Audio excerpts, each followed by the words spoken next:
So let's get strategic. Let's get practical. Let's make a pipeline. Super fun word.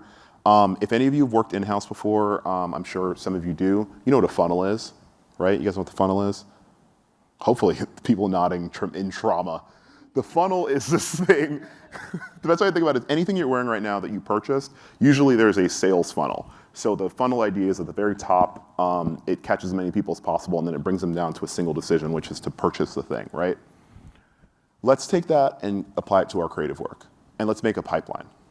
The beginning of our funnel is huge. It's observation and inspiration. So we're seeing a problem or finding inspiration. It's often not something that we recognize actively, but I would say that all human struggle is for love, survival, or recognition, right? So that can be told in fashion, in editorial work, in film work.